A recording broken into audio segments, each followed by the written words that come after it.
Halló Fásis.is, nú erum við komið góðan gest, það engin annar en Pálmi Gunnars sem að fara að keppa í söngvakeppni núna á laugardag og við ætlum að sjálfsögðu að spyrja Pálma eins og fyrir keppendur hvort hann höndli að vera Eurovision-stjarna í 2 vikur. Og þá spyrjum við fyrsta spurninguna.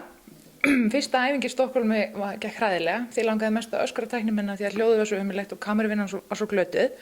Þú kemur inn á 100 manna blaðamannafund og þú spurður hvernig gekk æfingin, Pálmi? Ég náttúrulega myndi bara vera heiðarlegur held ég. Ég myndi segja bara hún gekk bara hrikalega illa og þetta var alveg handónýtt. Okay. Þú búin að tróða upp á norræna kvöldinu í Stokkhólmi á föstudagskvöldi og svo ertu búin að tróða upp í sérstöku boði hjá íslenska sendiherranum á laugardagskvöldi og það hringt í því frá aðalskemmtistaðnum á Euroclub. Og þú ert spurður hvort þú verið skemmt og þú ert frekar þreyttur og vilt hvíla röddina. Og hvað segir þú? Ekkert að hvíla neitt þegar maður komin á svona stað. Bara mætir á svæðið og syngur. Nei, auðvitað ekki. Það er að hvílast þegar þau komin heim. Nú veist að Jónatan Garðarsson er náttúrulega með mjög stranga tímadaskrá fyrir sína keppendur út á Eurovision. Og stundum er það þannig að fólk kemst ekki að pissa í marga klukktíma í röð. Okay. Og hérna þú sér loksins baðherbergi hérna á ganginum og það komið til þín 10 æstir Spánverjar, æstir aðdáendur og vilja endilega taka mynd með Pálma Gunnars. Hvað gerir þú?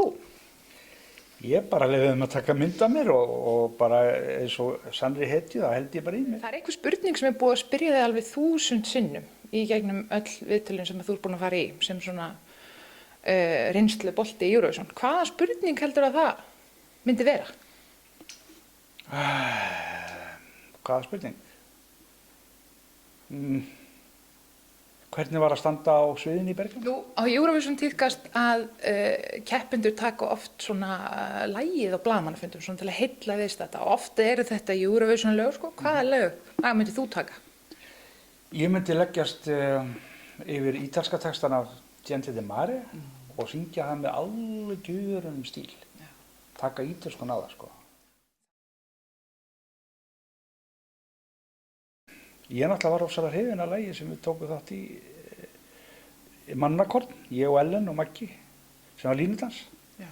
Og fór ekki áfram. Þú ert komin áfram á aðalkeppnina, laugardagskvöldi 14. maí og þú ert beðin að taka þátt í opnunaratriði sem er dans. Og nú ætlum við að sjá hvernig Pálmi spreytir sig á dansæfingu.